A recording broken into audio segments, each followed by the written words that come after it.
And welcome to our final talk of the Connect and Develop series for 2024. I'm Peter Papagiannis, Alumni Relations Manager at the University of Auckland. I wanted to thank everyone who has joined us over this past year. In total, we had over 1,500 alumni, students, and staff access the webinars. And if you missed any of those previous sessions, you can view all past recordings on the University of Auckland website.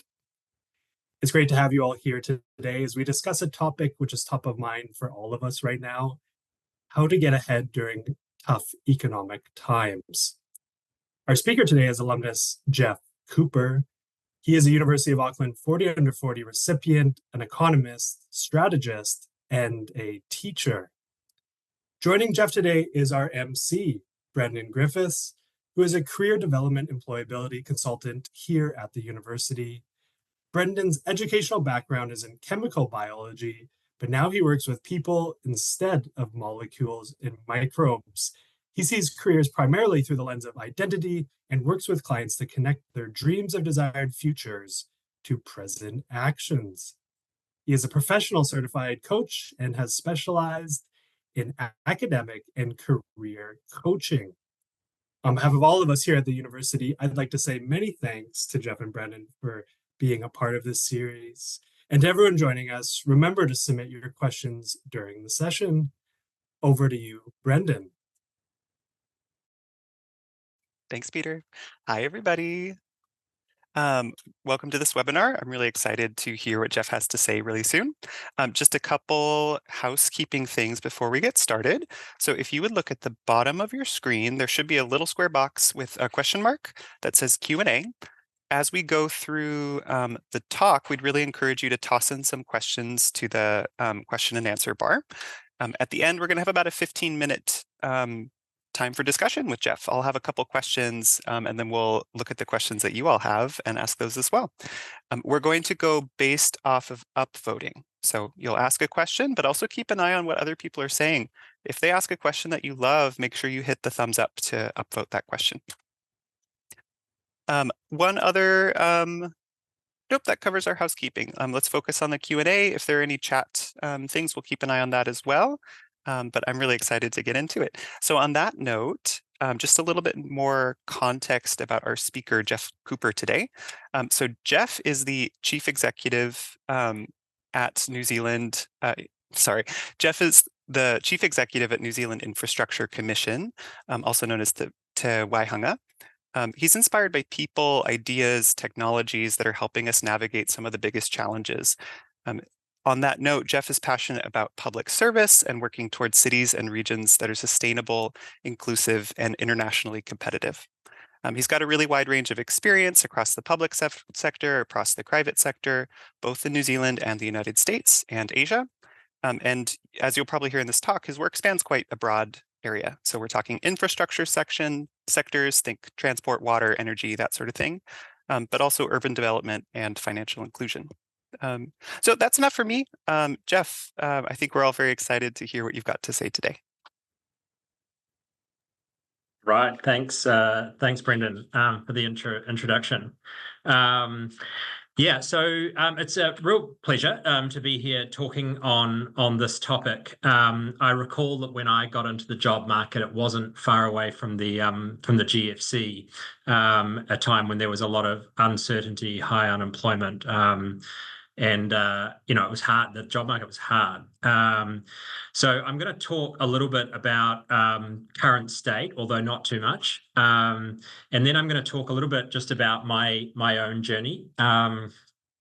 What my background is and the sort of path that I've taken, and then I'm gonna kind of leave you with sort of seven areas that you might sort of think about as you're trying to navigate sort of difficult job markets and cost of living and whatnot. And look forward to your questions as we go through as well. So in terms of the current state, I mean, and the framing for this discussion very much is that we're in a tough space right now, right? Coming out of the back of COVID, we're in technical recession. I saw a chart this morning saying that this actually for GDP numbers, is worse than the GFC, or at least very, very comparable. The unemployment rates might not be as high, but certainly the high level numbers suggest that this is having a big impact on economic activity. Added to that, New Zealand, has a sort of grossly unaffordable housing market. It is not an easy country to get a foothold onto. It is hard to locate in the areas that have high-paying jobs and opportunities. And I think, that is, when I got started in 2008, I thought it was pretty bad. We came off the back of quite a lot of house price appreciation through the 2000s, but it has gotten much worse since then. And that makes it very difficult and puts people under financial pressure at the very same time that they're trying to get started in their careers. And of course, this gets to the heart of the cost of living crisis, and there's the big question of how do you navigate this as somebody fresh into the labour market. So as I sort of said, I sort of entered the labour market at a similar time for folks sort of in and around it right now, getting their first job. My background, as was sort of noted, is in economics, but I did an account. I actually spent probably way too long at university. In those first years, I was kind of trying to figure out what on earth it was that I should specialize in, and I actually ended up doing accounting degrees and sports science degrees as well, because I quite like sports. So that seemed appropriate, but I sort of settled on economics, and I was driven toward economics because it can tell you a lot about the world around you. It is a social science discipline that helps one sort of understand, at least it will provide you with a framework for understanding the things that we sort of see around us and how resources get moved around an economy. So I was always taken by that. I actually started off focused on economic development. I'll talk a little bit more about that in a second, but then got into urban economics, which is really the study of cities and why people live in cities, a subject that I would go on to teach at the University of Auckland.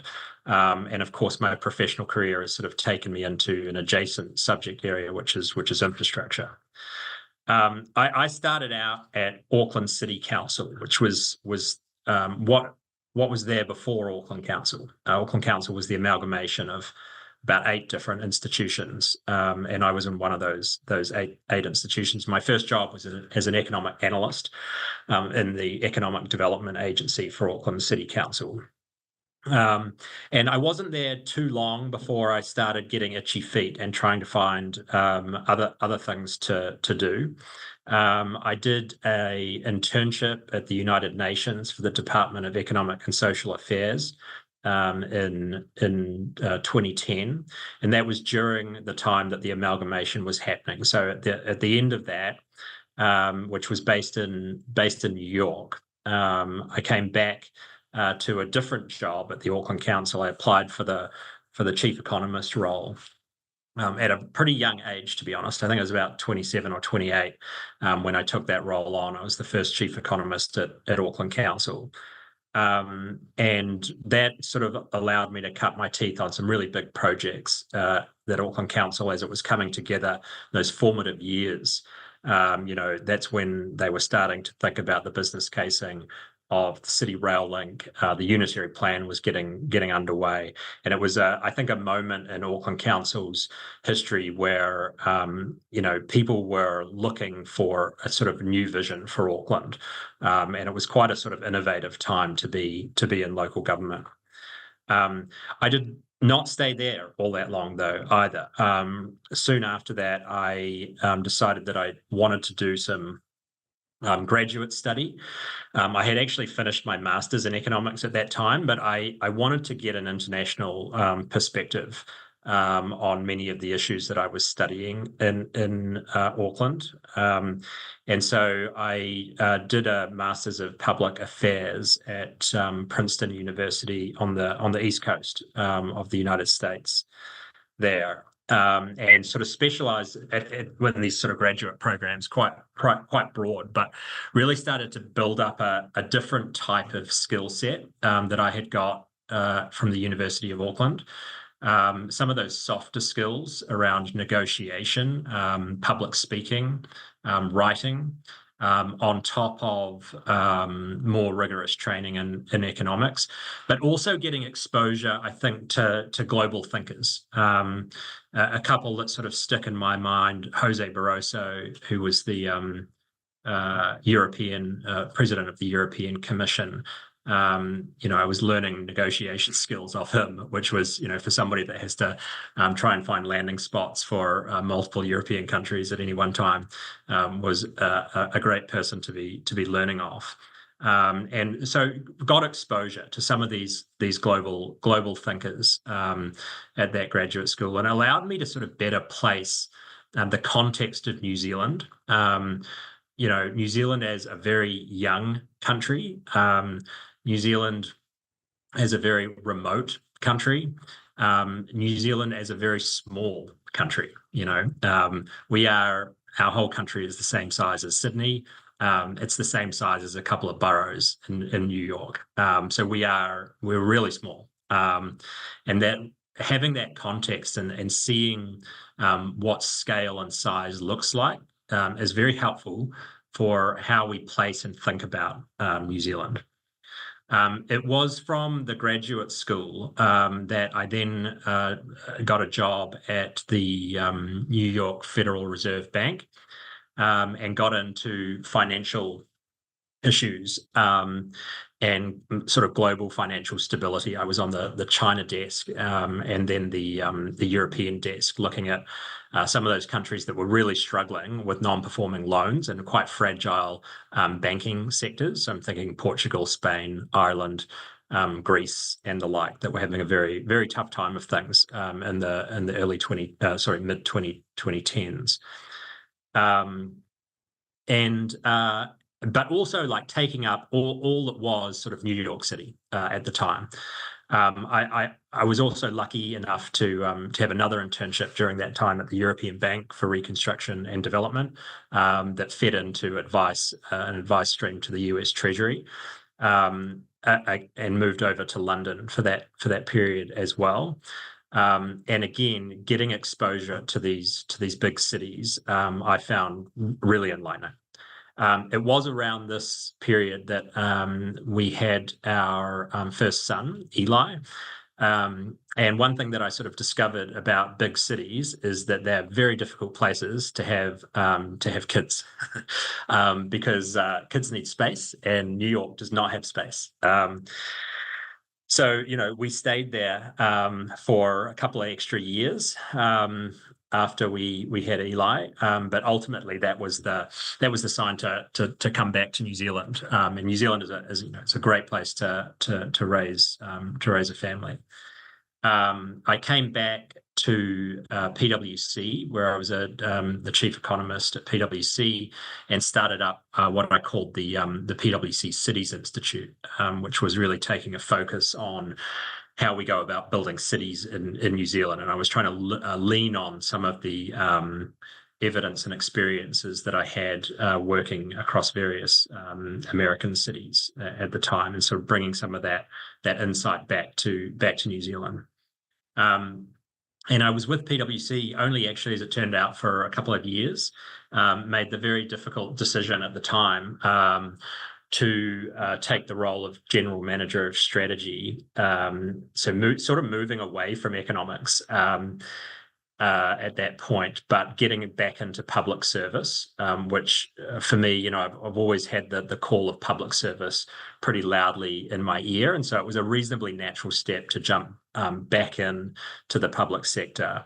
And then pretty quickly built up like economic capability around me, knowing how important that is for policy making. And then, I was in that role for probably 4.5 years, again, formative years for an institution that was just getting going.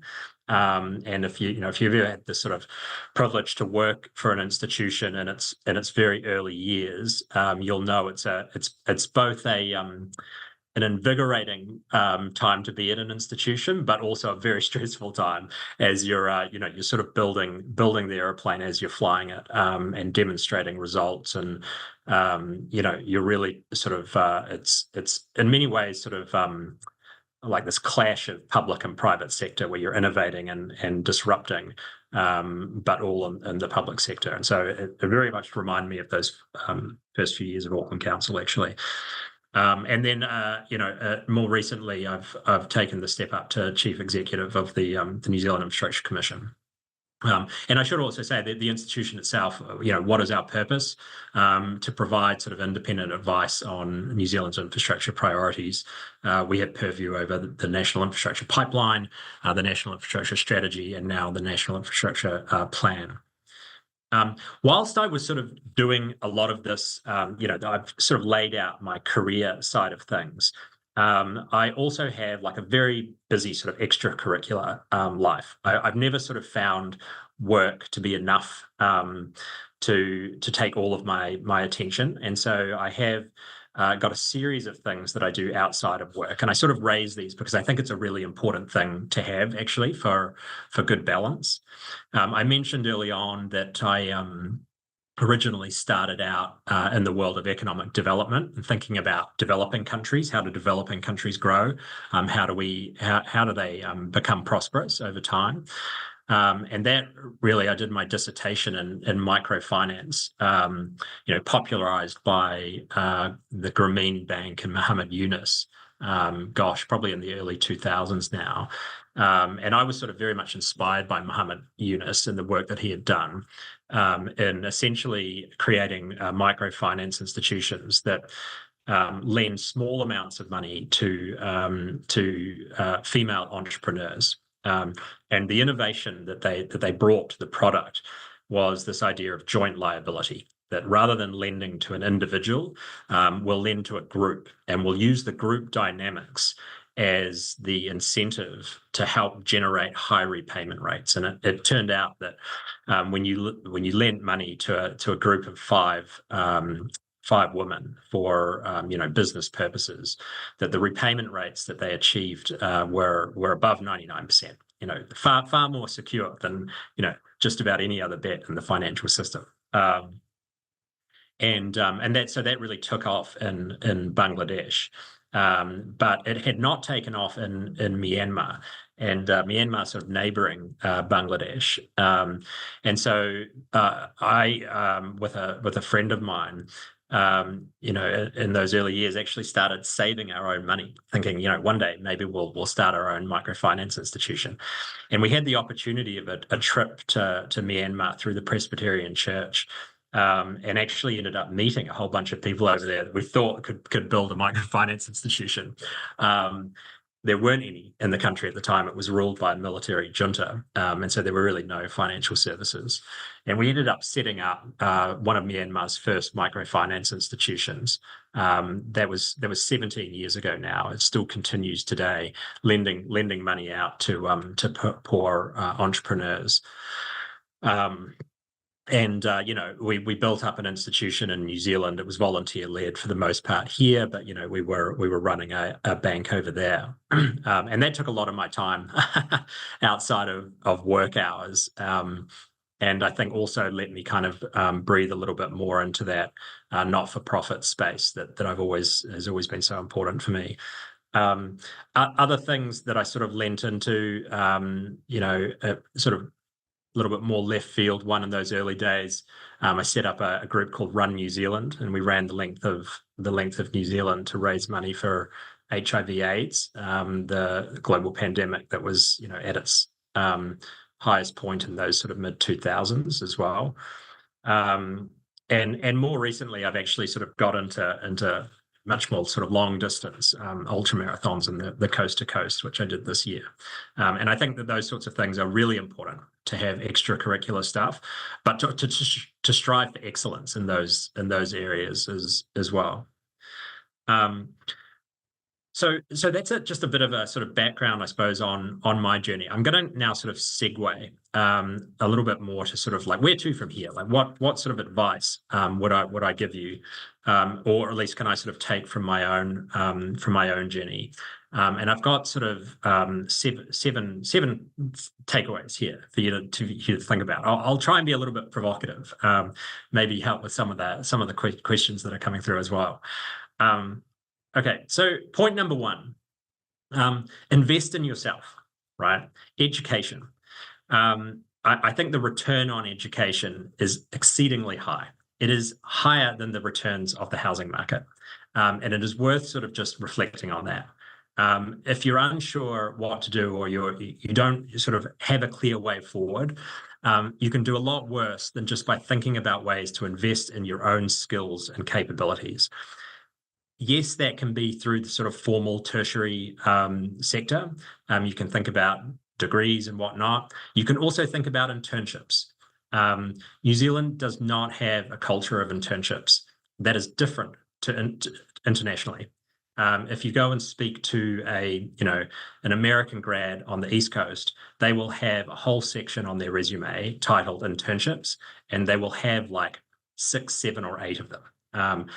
They're much more diligent about getting well-rounded, short, sharp experiences across different institutions, sectors, whatever it is, and helping use that to leverage and build out a resume. On-the-job training as well, if it's with your current employer or otherwise, look for those opportunities to really develop skills, whether it's writing or public speaking, whatever it is. Be active in identifying the areas and the skills that you might need in the spaces you want to go to, and diligently start putting together a plan to get those skills. In other words, take your career seriously.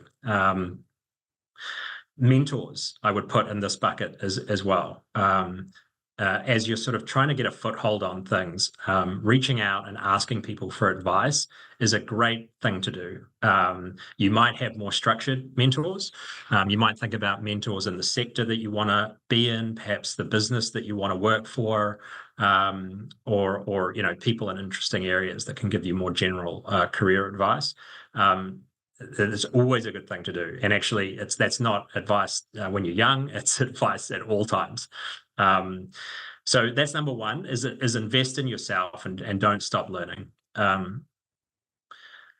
Number two, you're mobile right now. I'm thinking that there's a certain demographic listening to this.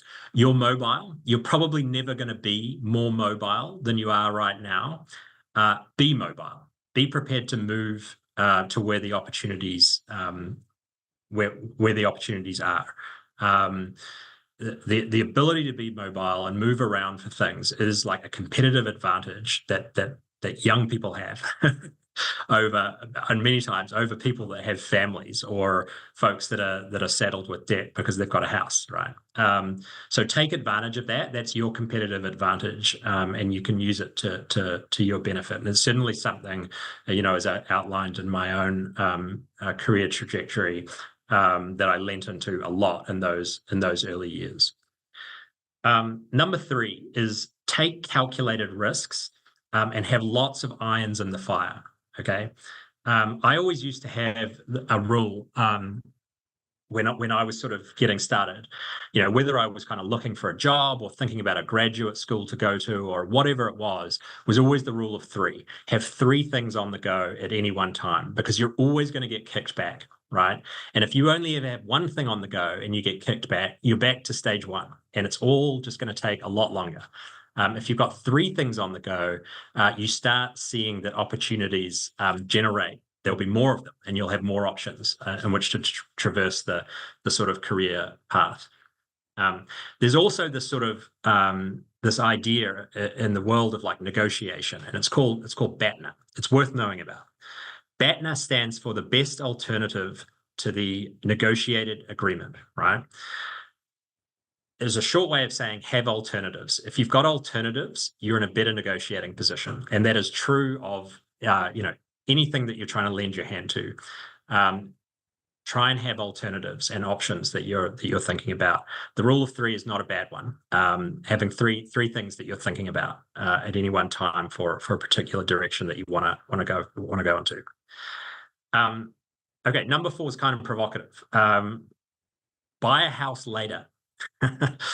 I think that, when prices go up, and maybe this is just the economist in me, but when prices go up, you should buy less of stuff.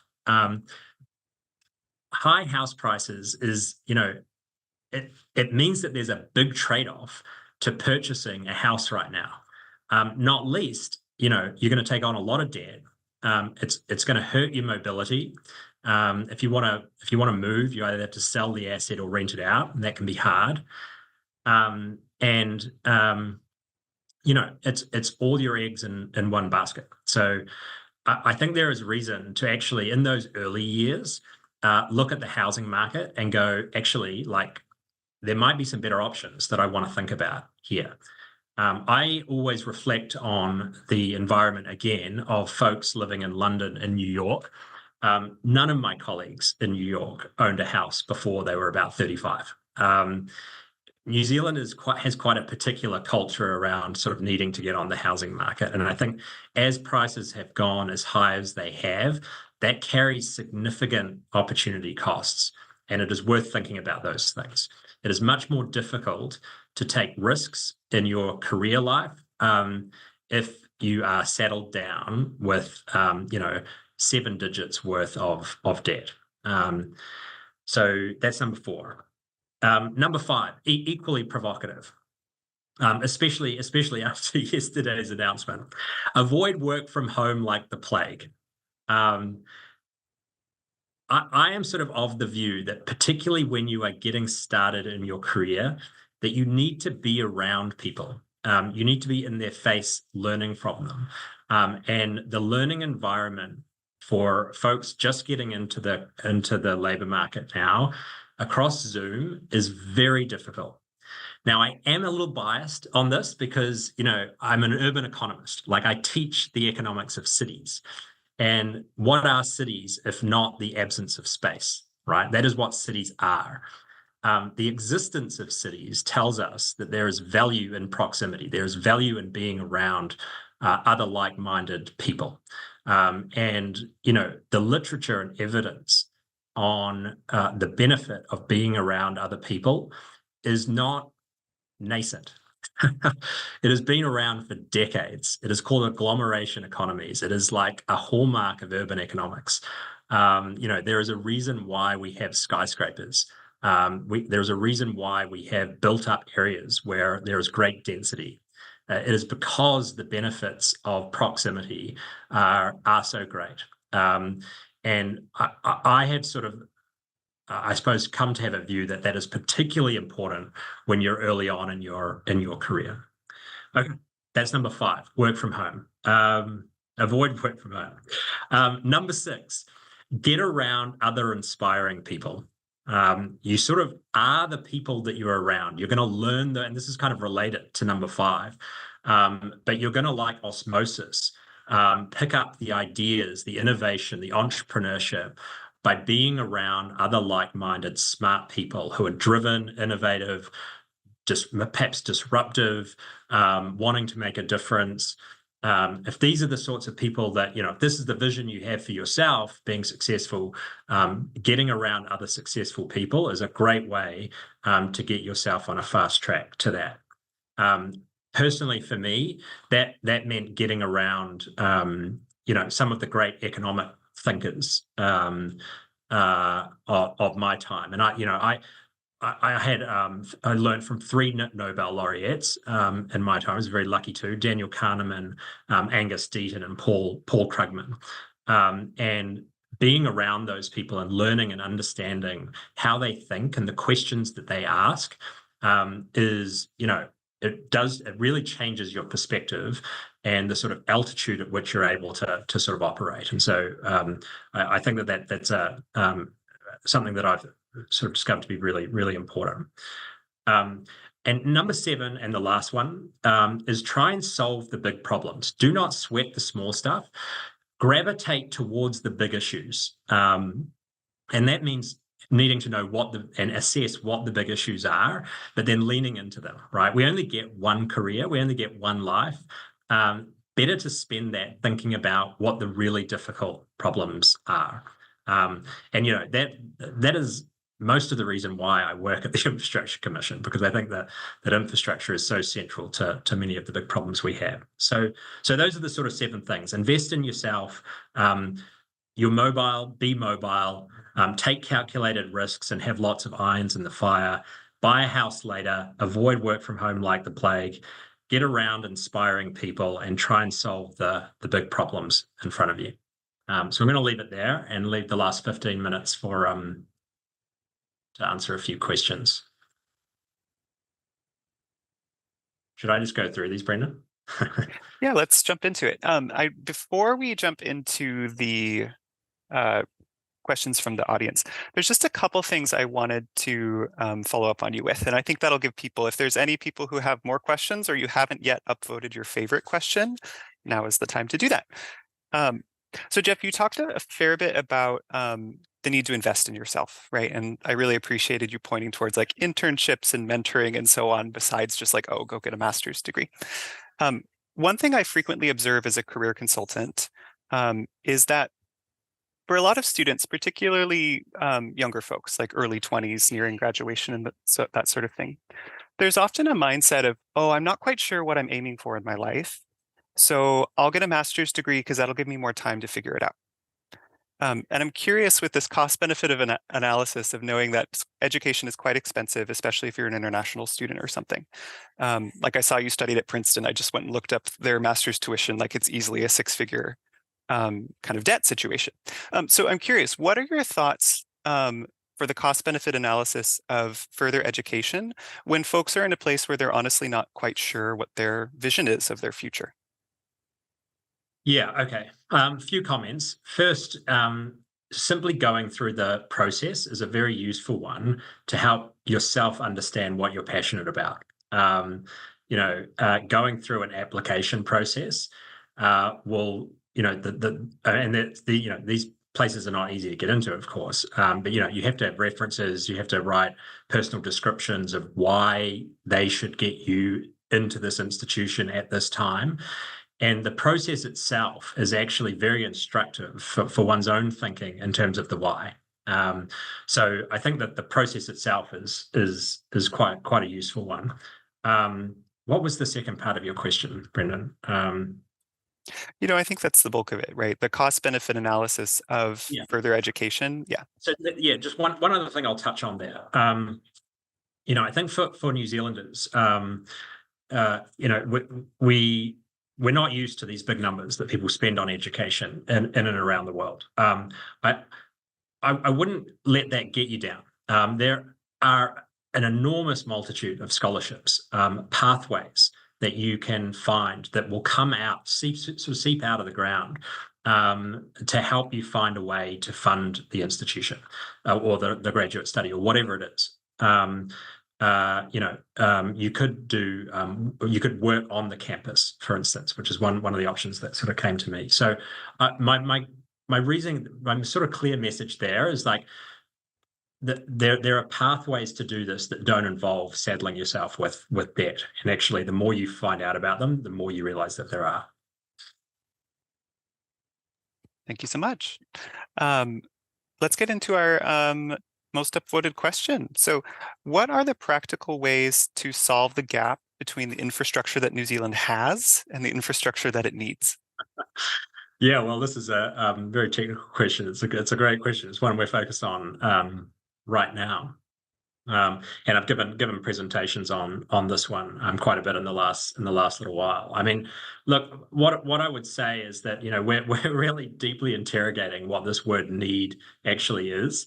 Do you need something or do you want something?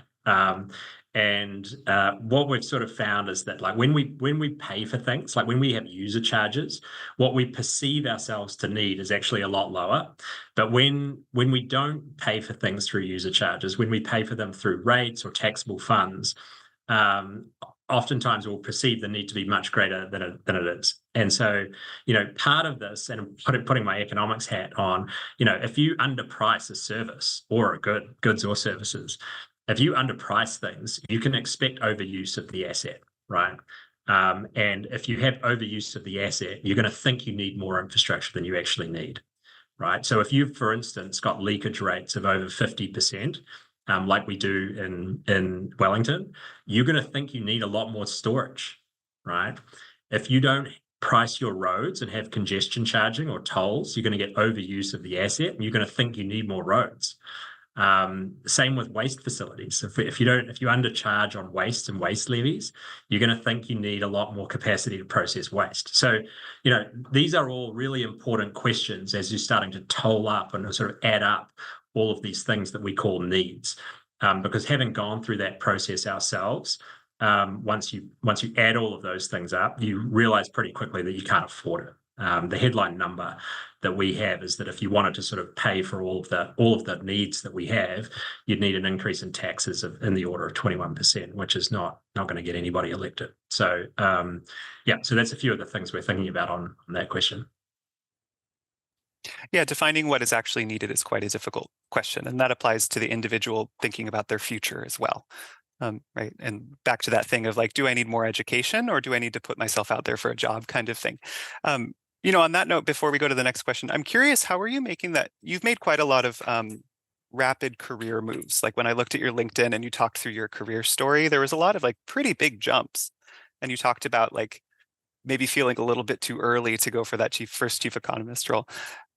What are your thoughts on this balance between waiting to become competent enough or qualified enough for a thing and risking and putting yourself out there? I mean, that's the balance, right? But I think you've ultimately got to back yourself, right? But bring humility, right? These jobs are oftentimes big jobs. There's a lot of complexity out there, and so stepping into these sort of big jobs at those moments, I think is, you should find ways to say yes rather than ways to say no. But realize, that when you do sort of step into these, or you are challenged, that there's a whole support network that really you should have around you to help you succeed. And I spoke about, for me, it was mentoring, having good mentors around me, so that, and that's a really good example. When I was chief economist, it was a massively intimidating thing for somebody in their late 20s to jump into that role. But I was well supported by folks within the institution and across different sectors that were helping me understand and process, like, what are the critical things? What do I need to be thinking about?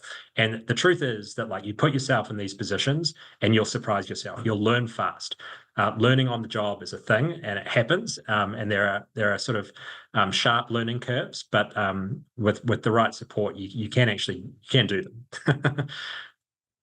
Well, it kind of follows your own story here, right? Like the rule of three can be applied to develop skills while also applying the skills in another iron. On that note, that's a consistent thread with a upvoted question from Phoebe. What are the skills you would recommend developing in today's economy? And what are some noteworthy experiences you would find interesting in someone's resume? I'm actually going to reframe this question a tiny bit. What are the skills you'd recommend? And then what is the evidence that you see in people's resume that supports those skills? Yeah, interesting.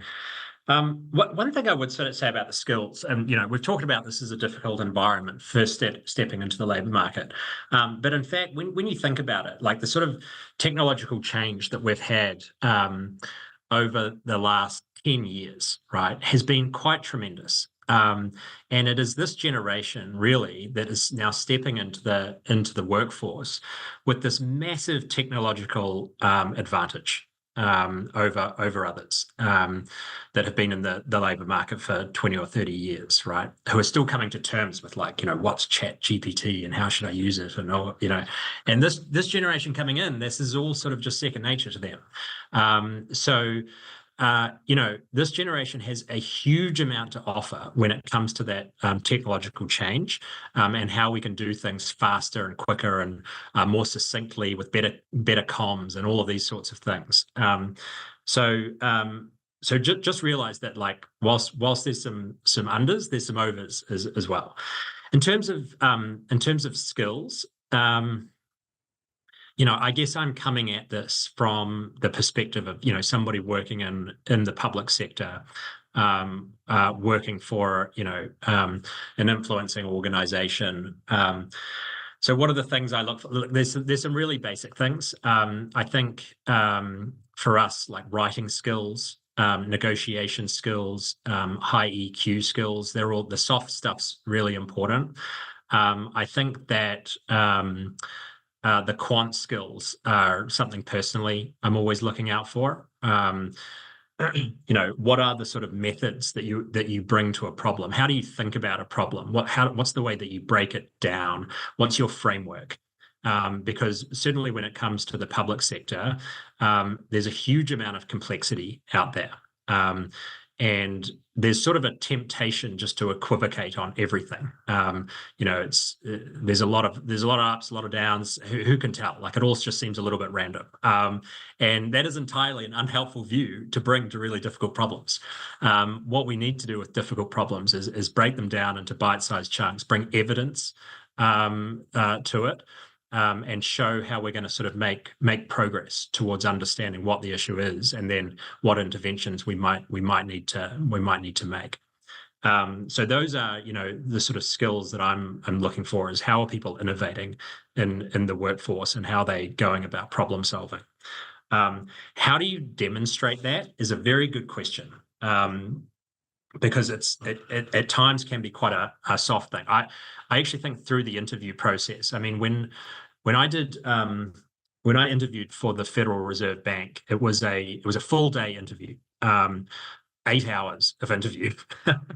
And I had interviews with with my manager, my manager's manager, my colleagues. I then had a technical interview, and they were really trying to understand like how my mind sort of thinks about these big problems. And so I've never seen an interview process like that in New Zealand. I think people would probably be put off if there was. But if you're thinking internationally, like, be prepared for that, because that's pretty standard. But those are the sort of things, probably in a more subtle way, that I'd be testing is how are you synthesizing things? Maybe it's like writing exercises. But also other things that I would look for on a resume, particularly at the early stage, is different pieces of experience for different institutions, and extracurricular stuff, I think, is really important, and a genuine curiosity for subject matter. Like, are you genuinely really interested in this? Like, are you really wanting to solve the problem, or are you sort of speaking at sort of 50,000 feet, not quite prepared to go into the next level? That becomes quite obvious when you prod with a few questions. Yeah, in a sense, like you talked about, people tend to equivocate or talk around big issues. People do that all the time on their resumes, right? They talk about problem solving, and then you look for the examples, and you're like, where are they? P.S. Can't wait. Can't help but make a plug. I'm a career consultant, so come to CDES if you're a student or you're an alumni 3 years out of graduation. Come chat about where the evidence is to back up your claims on your resume. We need to go into wrapping up mode, but Geoff, I'm just curious.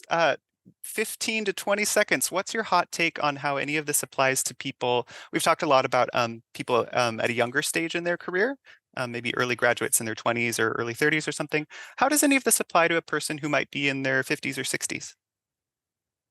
Well, I think career learning, never stop learning, never stop learning, and always be curious on the subject matter. And that's the advice that honestly I'd give anybody, and I'd give that to myself as well. So maybe that's a good way to learn on, to end on. Sounds like a great note to me. You never stop learning, you never stop developing. Thank you so much, Geoff. We really appreciated you sharing your thoughts. Students, alumni, staff, etc., please put your favorite emoji out or your favorite chat message to appreciate Geoff. I really appreciated the chat.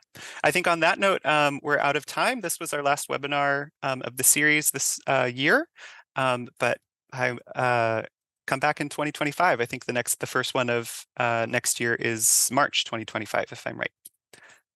Thank you so much, everybody. If anyone from Connect and Develop needs to say anything, now's a good time. Otherwise, I think we will call that a day.